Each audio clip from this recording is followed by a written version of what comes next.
আশেপাশে কোথাকার ছিল এখান থেকে বাইরে কার নাই আশেপাশে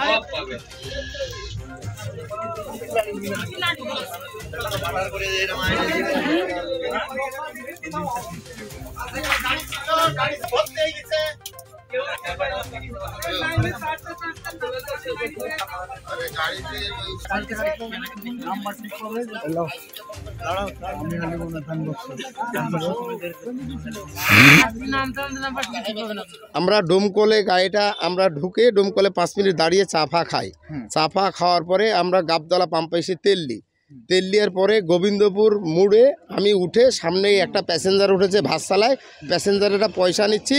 আর এইখান থেকে আমি হয়তো ডালে লাগলো দেখছি ড্রাইভারের সামনে দিয়ে আমাকে এই জায়গায় লেগেছে ইট একটা, এই বড় ইট, এই ভাটারই হবে মনে হয়। ছেলেগুলো হয়তো এখানেই দাঁড়িয়ে ছিল, এখান থেকে কাছে মেরে যদি গাড়িটা স্পিড থাকতো গাড়িটার প্যাসেঞ্জাররা কী হতো আর আমার ড্রাইভারের কী হয়েছে, কই ড্রাইভার কই, আমার ড্রাইভারের কী হয়েছে, ড্রাইভারের খাম করে গাড়িটা কী হতো অবস্থাটা।